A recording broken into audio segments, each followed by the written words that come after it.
Okay, people of the internet, I'm going to tell you, if you're looking for a Suzuki GSX-S1000, I'm going to tell you the things I wish I knew before buying mine.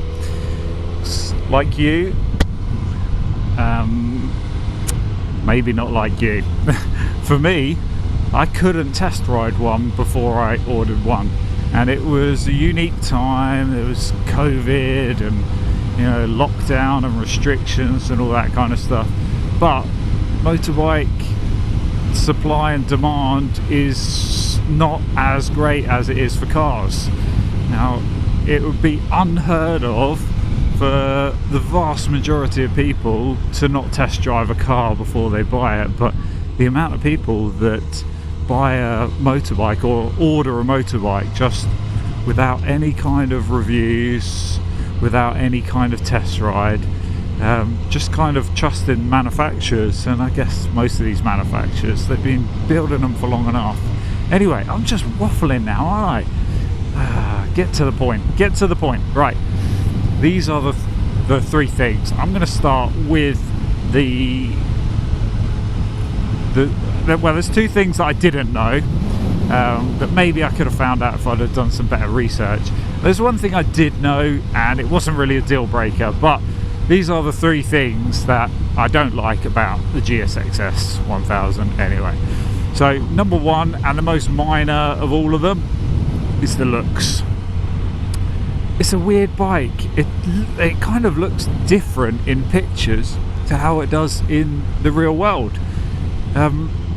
With your own two eyes, and I know quite a few bikes are like that, and it's different perspective and stuff, but it looked a certain way in certain pictures, and the way certain photographers had photographed it. Should we go for the green? Let's be naughty. No. Whoops. All right, we're gonna nip in here then. Sorry, learner. Right. Second gear, whoopsie. Okay, so the looks are a little bit divisive.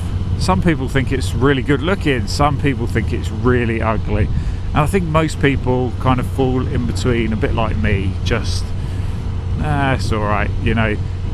It's a weird Jekyll and Hyde kind of styling, because some of the bits on the front end are just a bit bland and a bit it's one of those bikes that it sort of looks like it was designed in the late noughties, early 2010s, something like that. Definitely not anything cutting edge or exciting, but for some people that's a bonus. I think if you want a bike to turn heads, the front end definitely ain't going to do it. The back end, it's definitely a tale of two halves. If you don't want to draw attention to yourself, then front end is brilliant, because it can just go under the radar and people just won't even guess it's a litre bike, basically. The other thing with it being kind of like that is, especially if you park it next to other bikes, a bike meet or anything like that, it's definitely a bike that if someone's gonna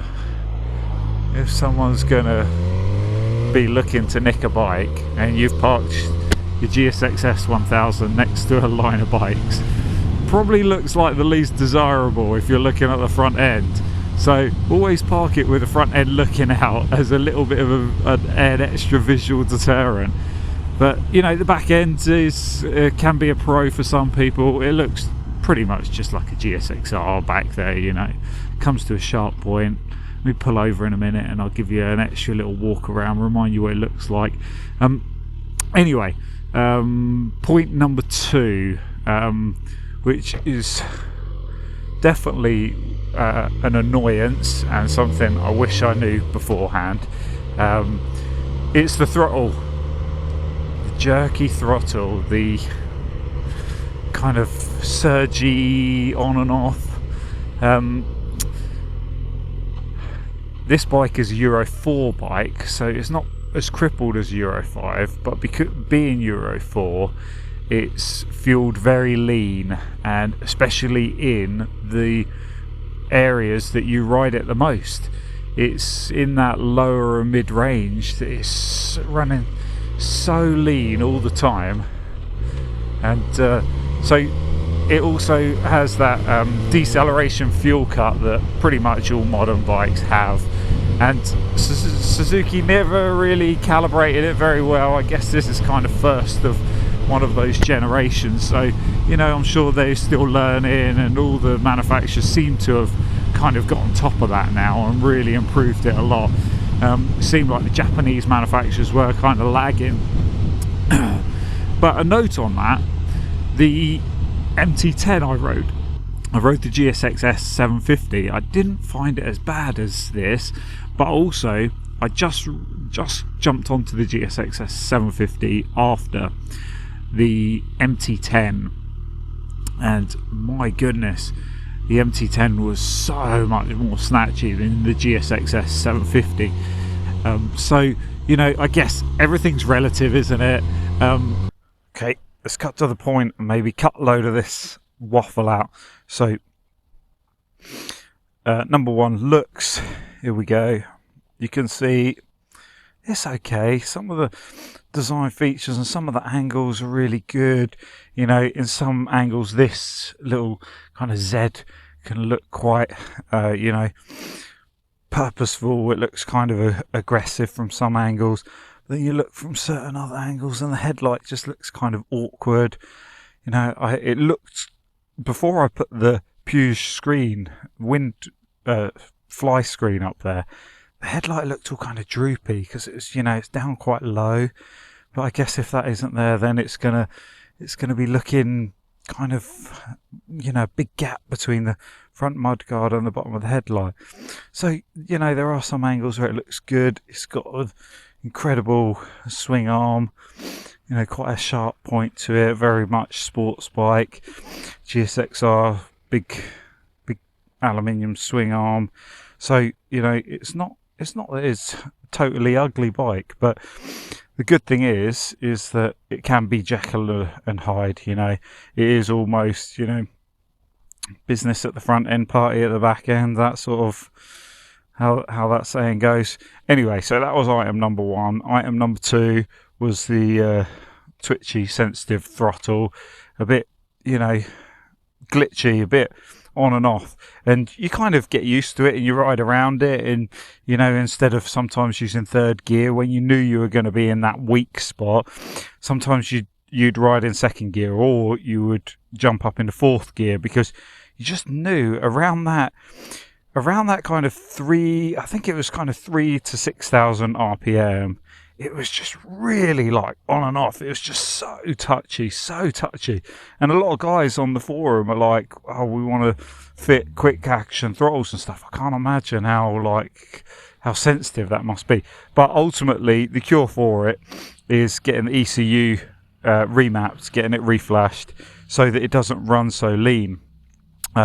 They just adjust the air fuel ratio so it hits the target all the way across the rev range at 10%, 20%, 30% throttle. There's some great guys out there that have been doing this now since we're going to be at 10 years soon since this bike originally came out. So they've really perfected how to get the fuel in right to make it smooth, and it will also give you a significant boost in the power and the torque.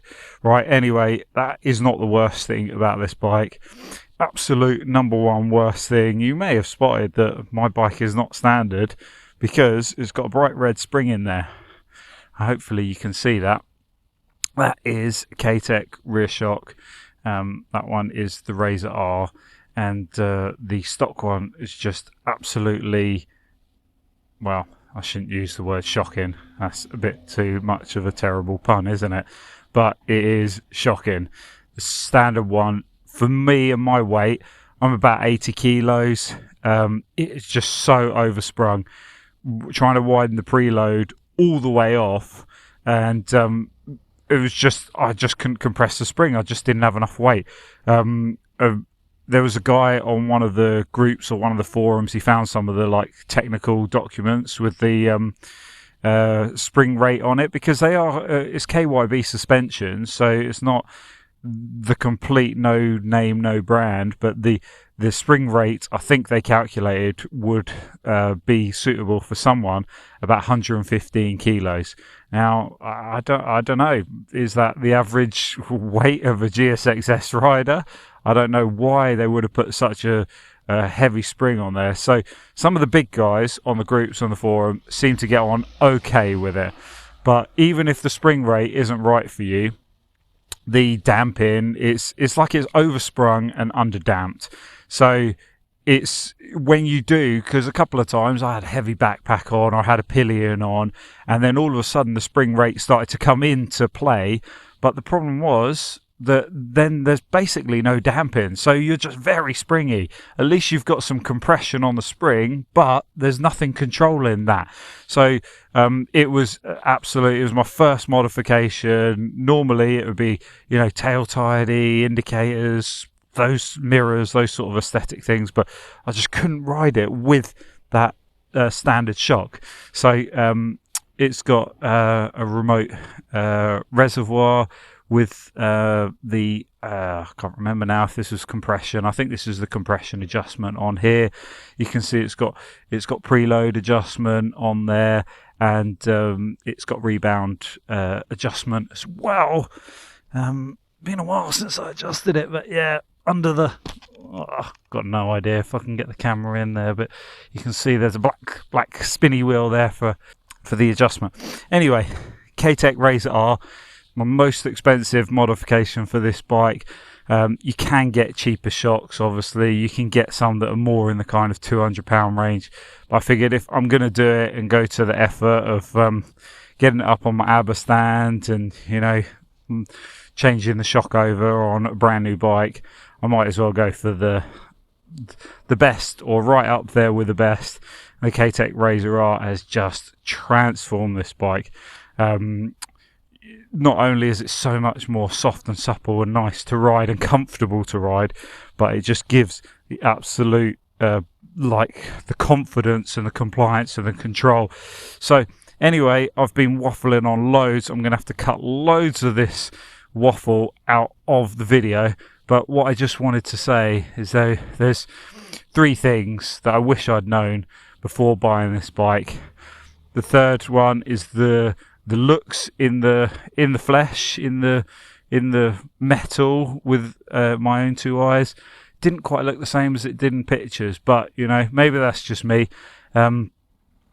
The second one was the throttle. That just is an absolute must change for me. I don't know how people maybe they're a bit more gentle and delicate with their hands than my big fat hands, but I couldn't deal with that throttle, so it had to go for a remap to smoothen that out, and then it was the rear shock. And all those 2 changes, the remap and the shock, not only have made it a lot more comfortable and enjoyable to ride, but a heck of a lot quicker as well. You can really push on. Nothing, you don't get startled by some crazy big bump, or mid corner and the throttle decides to cut because you just moved it absolute like a micron, just a tiny little amount. So just absolute must changes, and I hope that helps for you whichever year you're looking. We're in 2023, and I know there's a new model out, and Suzuki have addressed a lot of those issues, but a lot of people will still be looking at some older used bikes, and the issues on a lot of the used bikes are being rectified. You look in the groups, and most people have changed the shock, and most people have had a remap. If the bike you're looking at hasn't had those things done, you've got a budget for it. A standard remap, you're looking around about 250 quid from a decent place. There's loads of arguments about whether it needs to be on the dyno or not. My opinion is not on on a bike that has been remapped to death by so many different tuners. And a rear shock, again, anywhere from 250 upwards. So have a look and see what you can find. Well, hope that helps, guys. You will see me next time.